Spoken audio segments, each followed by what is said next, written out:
Olá, está começando o Senado Notícias Revista. O governador do Amazonas, Wilson Lima, deveria ter sido ouvido na quinta-feira pela CPI da pandemia, mas amparado por uma liminar do STF, ele não compareceu. Autorizado por liminar da ministra Rosa Weber a decidir por livre e espontânea vontade se iria comparecer ou não à CPI, o governador do Amazonas, Wilson Lima, não apareceu para o depoimento. A ministra justificou que, como foi denunciado pela PGR e está sendo investigado, ele tem direito de não se autoincriminar. O presidente da comissão, senador Omar Aziz, anunciou que pretende recorrer da decisão. O Senado irá recorrer da decisão.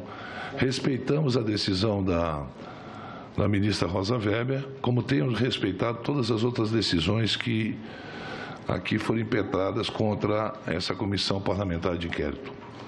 Mas acredito que o governador do estado do Amazonas pede uma oportunidade ímpar de esclarecer ao Brasil, mas principalmente ao povo amazonense, o que de fato aconteceu no estado do Amazonas.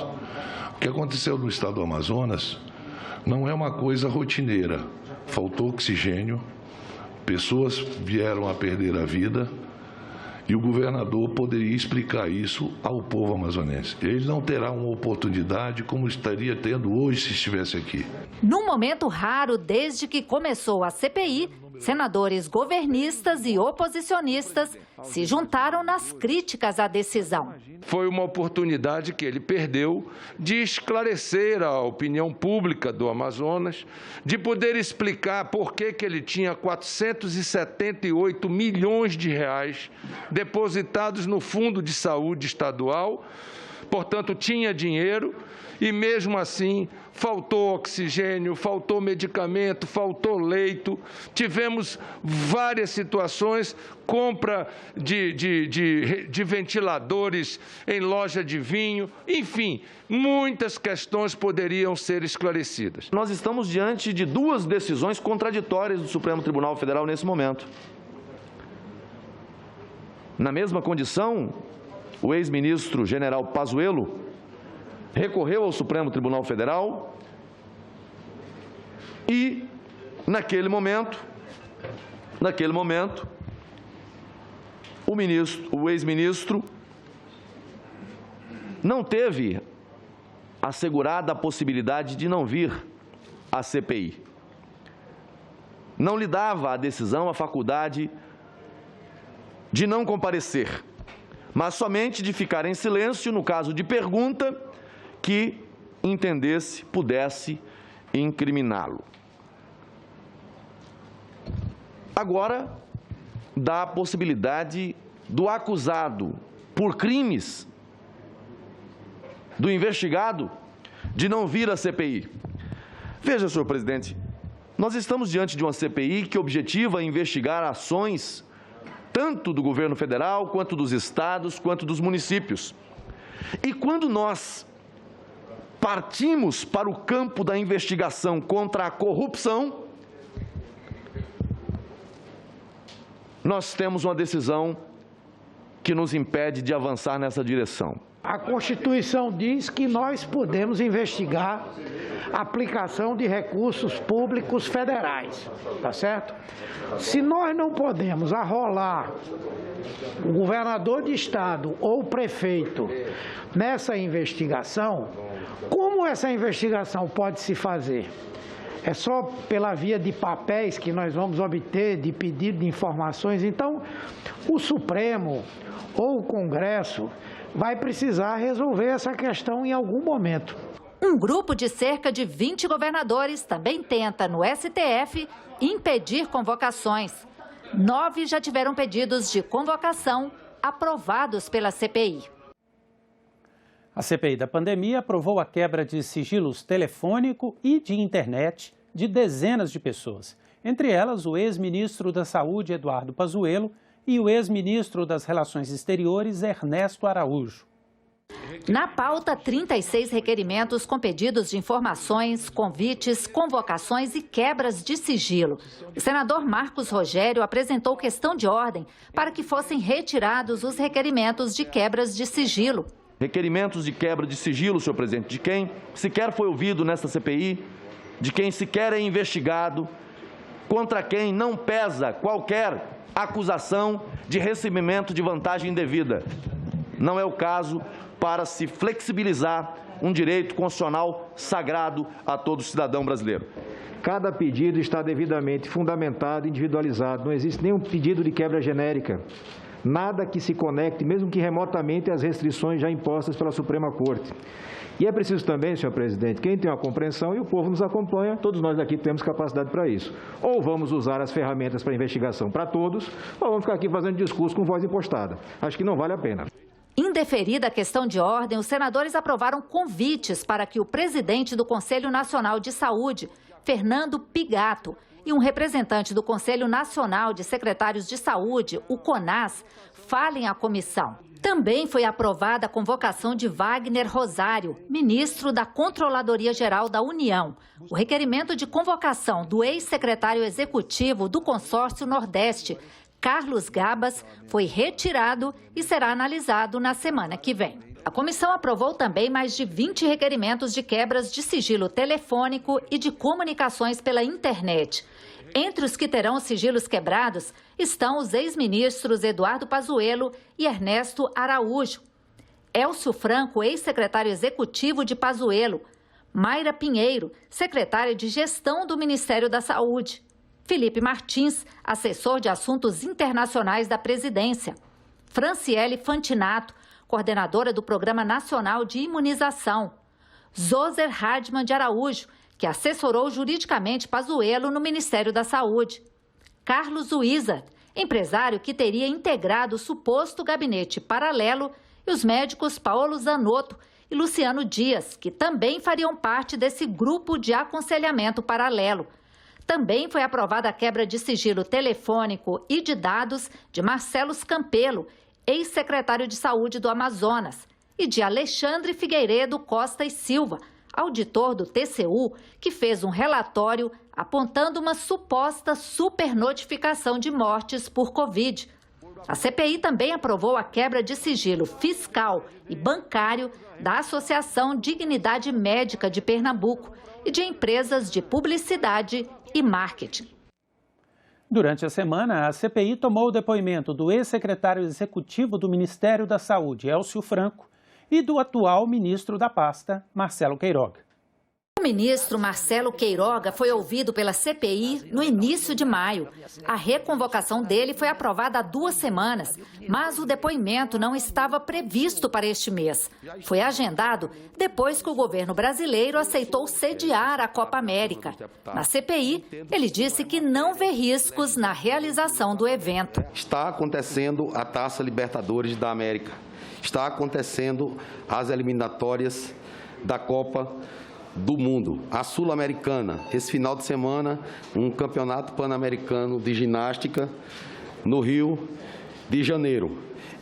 De tal sorte que o esporte está liberado no Brasil e não existe provas que essa prática aumenta o nível de contaminação dos atletas. Marcelo Queiroga defendeu as medidas não farmacológicas, como isolamento social e uso de máscaras, mas não quis dar opinião sobre o comportamento do presidente. O presidente da República não conversou comigo acerca da atitude dele. Eu sou ministro da Saúde, eu não sou um censor do presidente da República. Ele foi questionado mais uma vez sobre o tratamento precoce. Para mim, não há evidência comprovada da eficácia desses medicamentos. O ministro afirmou que o maior compromisso dele é acelerar a vacinação. Segundo ele, até agora já foram entregues a estados e municípios mais de 100 milhões de doses e que até o final do ano, toda a população brasileira acima de 18 anos estará imunizada. Élcio Franco é oficial da reserva do Exército e foi o número 2 do Ministério da Saúde durante toda a gestão do ex-ministro Eduardo Pazuello. O relator perguntou por que o governo ignorou as mensagens da farmacêutica e não assinou o contrato com a Pfizer para receber vacinas ainda no ano passado. Havia videoconferências, havia contato telefônico, havia e-mails de resposta.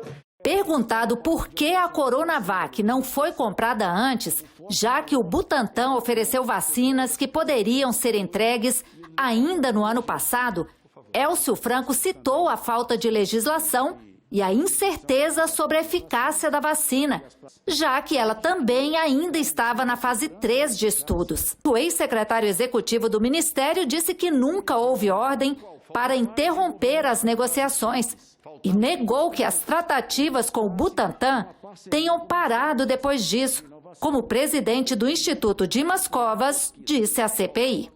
Seria o caso de perguntar quem mentiu sobre isso.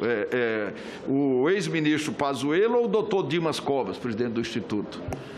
Eu acredito que foi uma questão de percepção do doutor Dimas Covas, mas a área técnica estava sempre acompanhando o desenvolvimento da vacina. O presidente Jair Bolsonaro afirmou que pediu ao ministro da Saúde, Marcelo Queiroga, um parecer sobre a liberação do uso de máscaras para pessoas já vacinadas ou que já tenham tido Covid-19. Senadores de oposição criticaram a fala do presidente da República. Acabei de conversar com um tal de Queiroga, não sei se vocês sabem quem é, né? Nosso ministro da Saúde. E ele vai ultimar um parecer visando a desobrigar o uso de máscara por parte daqueles que estejam vacinados ou que já foram contaminados, para tirar esse símbolo que obviamente tem a sua utilidade para quem está infectado. Na internet, o relator da CPI da pandemia, Renan Calheiros, chamou Bolsonaro de louco que quer o assassinato em massa. Elisiane Gama disse que apenas a vacinação da maior parte da população vai trazer segurança aos brasileiros. Álvaro Dias apresentou pesquisa que mostra que o número de pessoas infectadas pela Covid é menor entre aquelas que usaram máscaras. Veneziano publicou uma foto estimulando o uso do item. Jean Paul Prats lembrou que Jair Bolsonaro vetou no ano passado a lei que obriga o uso de máscaras, e o veto foi derrubado pelo Congresso. Simone Tebet pediu que o ministro da Saúde, Marcelo Queiroga, diga não à retirada de máscaras. Randolfo Rodrigues disse que o presidente interfere no Ministério da Saúde. E Flávio Bolsonaro, filho do presidente da República, reproduziu o vídeo em que o ministro da Saúde, Marcelo Queiroga, fala sobre o tema. Recebi do presidente Bolsonaro hoje uma solicitação para fazer um estudo acerca do uso das máscaras. O presidente está muito satisfeito com o ritmo da campanha de vacinação do Brasil, da chegada de novas doses, da distribuição de mais de 100 milhões de doses de vacina. O presidente acompanha o cenário internacional, bem que em outros países onde a campanha de vacinação já avançou, as pessoas já estão flexibilizando o uso das máscaras. O presidente me pediu que fizesse um estudo para avaliar a situação aqui no Brasil. Então vamos atender essa demanda do presidente Bolsonaro, que está sempre preocupado em pesquisas em relação à Covid. Tanto que estamos fazendo pesquisas na área das vacinas, transferência de tecnologia da AstraZeneca para a Fiocruz, enfim, para trazer um cenário mais favorável para a população brasileira. O plenário virtual do Senado aprovou por unanimidade a criação de um certificado nacional de imunização. A ideia é que uma plataforma digital do governo concentre informações sobre vacinação, testagem e recuperação do seu portador. Agora o texto segue para análise na Câmara dos Deputados. Um dos efeitos do certificado será permitir que pessoas vacinadas ou que tiveram resultado negativo para a Covid-19 circulem em espaços públicos ou privados onde há restrição de acesso. O documento terá validade apenas em território nacional. O certificado visa conferir àqueles que poderão o direito de exercer a sua liberdade. Porque aqueles que estão positivos, enfermos, esses devem estar em casa buscando atendimento médico, mas aqueles outros devem ter a sua liberdade garantida. E é por isso o diferencial desse teste, desse certificado, que prevê não só a vacina, mas também o teste. Eu quero voltar, senador Paim, a estar lá no circo voador, mas eu quero que isso ocorra com responsabilidade. A responsabilidade social que todos nós devemos ter. Eu quero estar lá no Maracanã, como muitos países com o avanço da vacinação estão conseguindo fazer. E não é o fato de você ter esse certificado que vai lhe dar a condição de não se impor a tomar as medidas profiláticas, preventivas, né, do distanciamento, do uso da máscara, do asseio necessário, que deve ser um hábito independente de qualquer situação que vivenciemos. A verdade é que, tendo em vista o cenário de incerteza gerado pelo prolongamento da pandemia, precisamos de novas tecnologias que garantam a circulação segura das pessoas. Outro projeto de lei aprovado pelo Senado incentiva os clubes de futebol a se tornarem empresas. O texto segue para análise da Câmara dos Deputados. Os clubes de futebol no Brasil são constituídos como associação civil sem fins lucrativos. A proposta permite que eles se transformem em empresas, podendo gerar lucro e até emitir e negociar ações na Bolsa de Valores. O pagamento das parcelas de natureza trabalhista muitas vezes foram descumpridas. Agora, além da responsabilização, haverá uma sociedade anônima que alimentará no sistema o pagamento limitado a percentual, como já é, ninguém está inventando a roda, hoje ocorre na Justiça do Trabalho. Nesse regime, só o Flamengo pagou a sua dívida em 6 anos. O clube de maior torcida do país pagou a sua dívida trabalhista em 6 anos. Em 8 anos, senadora Zenaide, o Flamengo recolheu e pagando dívidas quase R$1 bilhão. O que significa que aquele passivo que eu li lá no início de muitos clubes de R$1 bilhão, com o modelo da sociedade anônima, que é facultativo e não será para todos. A sociedade anônima é um modelo complexo, exige reestruturação, exige auditoria e exige a mudança da cultura daqueles que queiram se transformar e alcançar modelos mais eficientes, com maior controle e maior governança. Os times que decidirem se tornar sociedade anônima do futebol pagarão mais impostos do que pagam hoje, mas menos do que empresas tradicionais, por um regime tributário transitório com recolhimento único de 5% da receita mensal. Eu gostaria que o senhor deixasse claro, senador Portinho, que transição é essa? Nós estamos dando aos clubes de futebol, aos empresários, uma nova possibilidade de ter um negócio mais lucrativo, mas deixando para trás as responsabilidades com a sociedade brasileira. Nas últimas décadas, diversos dirigentes de clubes de futebol, cartolas, empresários de jogadores chegaram à política, conseguiram com muita influência jogar nos armários debaixo do tapete as dívidas que esses clubes têm com o contribuinte brasileiro. Em várias oportunidades, os clubes foram beneficiados com redução de juros, coisas que empresários não são, geradores de emprego. Vários casos de dívidas foram alongados. Nós tivemos diversas anistias, inclusive. Todos os exemplos que Vossa Excelência deu, eles ocorrem com o modelo que existe hoje. O modelo de clubes como associação civil, geridos sem responsabilização dos seus dirigentes, que muitas vezes retiveram a parcela da contribuição social e não repassaram. As dívidas com o governo federal estão lá com o Profut. O projeto trata da sociedade anônima do futebol. O podre está lá. Sem o projeto, ele continua lá. E esse projeto visa justamente a permissão para que se profissionalize o futebol através das sociedades anônimas do futebol, para que haja dentro dos clubes governança corporativa, profissionalismo, avaliação e planejamento de riscos, de investimentos. Portanto, é realmente um marco importante essa votação no Senado, com uma aprovação hoje unânime do Senado Federal, deste projeto e agora a responsabilidade da Câmara dos Deputados de reconhecer a importância desse projeto para o futebol brasileiro. Portanto, é uma grande conquista para o futebol e que ele se torne cada vez melhor no Brasil e cada vez mais profissionalizado. O plenário do Senado aprovou o projeto que cria o marco do superendividamento. O texto, que segue para a sanção do presidente da República, tem regras sobre empréstimo consignado e repactuação de dívidas. 66,7% das famílias no Brasil estão endividadas. É o que revela uma pesquisa da Confederação Nacional do Comércio feita em março deste ano. Cerca de 10% delas não terão como pagar suas dívidas, o que caracteriza o superendividamento. As questões trazidas à deliberação do plenário do Senado Federal na data de hoje estão em discussão há pouco mais de uma década.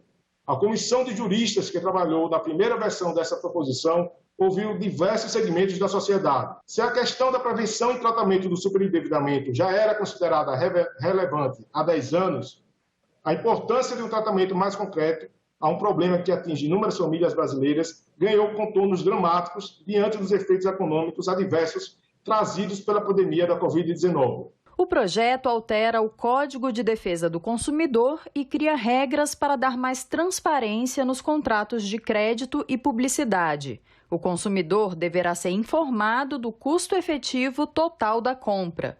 Nas ofertas de crédito, ficam proibidas expressões como créditos sem juros, gratuitos, sem acréscimos e com taxa zero. Também fica proibido realizar operações de crédito sem consultar a situação financeira do consumidor e os serviços de proteção ao crédito. Nos casos dos empréstimos consignados, a soma das parcelas para pagamento da dívida não poderá ser superior a 30% da remuneração mensal do contratante. O projeto prevê também processo de repactuação de dívida com audiência conciliatória a pedido do consumidor. O texto também altera o Estatuto do Idoso para que a negativa de crédito aos idosos por superendividamento não seja considerada crime, protegendo-os de se endividarem ainda mais. O projeto não beneficia as dívidas contraídas por fraude e má-fé e aquelas por compras de bens e artigos de luxo. Quem está nos assistindo sabe, essa questão não é de agora, é crônica no Brasil. Juro alto, superendividamento, consumo não consciente, ofertas de crédito à profusão, isso tudo confunde as pessoas. Esse aqui não é um projeto paternalista, é um projeto necessário. E tanto essa questão não é nova, que ela vem de 1990, uma iniciativa do senador Zé Sarney. Na próxima segunda-feira, a reabertura dos parques de diversão vai ser tema de debate na Comissão de Desenvolvimento Regional e Turismo. Na era dos jogos eletrônicos e do distanciamento social, as famílias anseiam pela volta aos parques com diversões para todos os gostos, onde todo mundo vira criança. Eles também são um patrimônio a ser preservado. Não por acaso, eles estão no foco da 7ª edição do ciclo de debates desta segunda-feira. O papel dos parques no estímulo ao turismo de lazer é o tema do próximo ciclo de debates da Comissão de Desenvolvimento Regional e Turismo e você acompanha toda segunda-feira às 6 da tarde aqui na TV Senado. O Dia Mundial do Meio Ambiente e a campanha Junho Verde são os destaques de hoje da coluna Momento Eco. No dia 5 de junho, nós celebramos o Dia Mundial do Meio Ambiente. A data foi instituída pelas Nações Unidas em 1972, quando foi realizada a primeira conferência da ONU sobre o meio ambiente em Estocolmo, na Suécia. Este ano, a data não passou em branco no Senado.